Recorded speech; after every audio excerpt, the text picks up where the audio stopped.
Oh, Hello, everybody. I'm Brian Jacobs, and a few months ago, a group of 4 of us, all from different disciplines, set up a collective called Creator Lake and Company.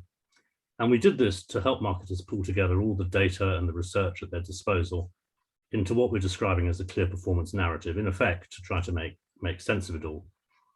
And in this series of interviews, we'll be speaking to well-known experts in different fields on what making sense of it all means to them.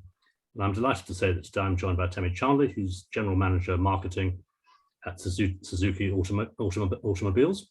Try and get the words out. Suzuki Automobiles. So hi, Tammy. Hi, Brian. So Tammy, Suzuki Automobiles has been a great success story over the last 10 or 12 years or so. Indeed, you won an IPA Ad Effectiveness Gold, I think, about in 2019, I think it was. And how has your media approach changed over time, would you say? I think over that period, 10 years is a long time in any industry, but certainly over the last couple of years, I think we've seen a dramatic change in the way we are approaching our media planning and buying.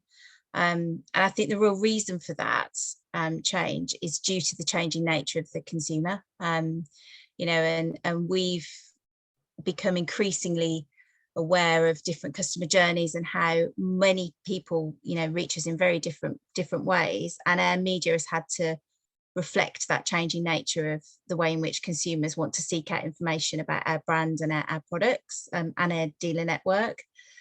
So therefore we've adapted that media planning and buying to reflect those changing audiences, but also we've really redoubled our efforts in looking at innovative ways to get standout with those people and those audiences.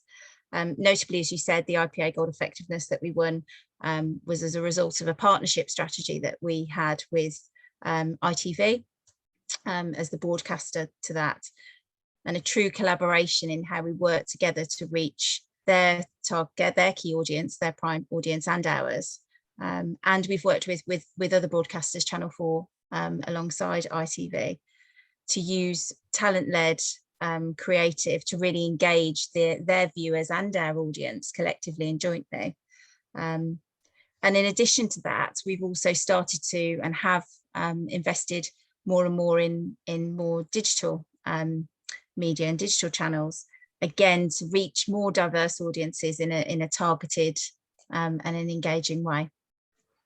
Have you noticed sort of changes in the target audience and how the target audience has been behaving over the last couple of years? I mean, are people easier to reach, harder to reach? Yes, in answer to your question, we have seen a change. And I guess it's harder to get people to remember you and to stand out. I think that's every brand's challenge, really, isn't it, to be memorable? But also, I think with more channels to reach those audiences, there's more complexity of how we get that standout and where is the best place for us to invest.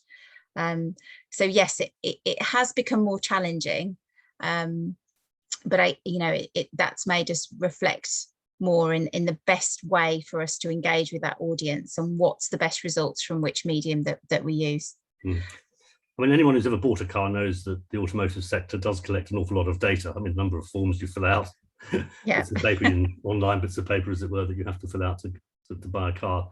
Everybody knows what that's like. Could you say a little bit about how Suzuki uses all the data that you collect to improve your marketing, and what are some of the sort of barriers you've had to overcome to make sense of it all? Yeah, I think there is a lot of data in our industry, but I would probably guess that everyone has the same challenge, that there's been a huge data explosion, in the last 5 years, of more data from more and more channels and more complexity. So we have seen an increase in the amount of data that we can get hold of and we can use. And I guess the big thing of making sense of it all is that actually that is the challenge.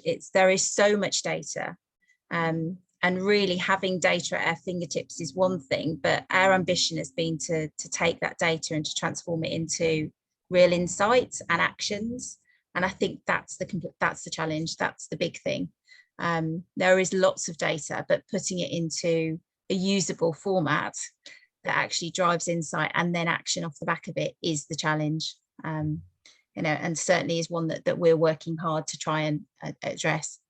I mean, I think it's one thing having lots of data, is quite another thing having data you can actually use and can inform what you do.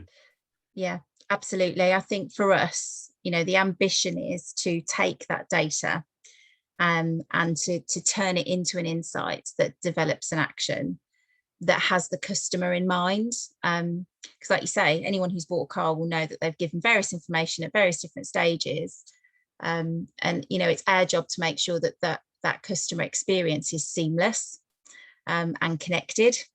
And albeit in a dealership or on a website, should a customer give us that information, there's an implied understanding that we have it, and that real-time connection and engagement is hard to make seamless, but it's a challenge, and I think that's what we're working hard to address, really. I mean, we're just coming out of, well, hopefully we're just coming out of a terrible sort of period of change caused by obviously the pandemic. I mean, how has this affected your business? I mean, it must have been presumably impacted your dealer network and the way that people even go about buying a car. I mean, have things really changed dramatically over the last couple of years? Yeah, I think that we worked hard with our network during the lockdown to increase their digital capabilities. And I think it's a network testimony to them during the period of the pandemic. Whilst their sales operations were closed during lockdown, we're obviously a business that services and looks after the safety of our customers' vehicles. So they were still operational and open to address those customer needs. And they did a sterling job, fantastic job to deliver that. So we really had to have a blended approach during that period. We're open for aftercare and for sales and service and repair work. But we still wanted to give customers information when they wanted it, albeit remotely or online, or dare I say it in this age, traditionally over the telephone. I know a lot of our dealer principals and their teams were available as in any form, in any way that they needed to be contacted by customers during that period. But we really did work hard with them to increase their digital capabilities so that their remote offering, albeit behind a screen as opposed to physically in person, was as good as it could be during that period. Well, Tammy, thank you very much indeed for sharing some of your insights into how to make sense of it all. Thank you, Brian.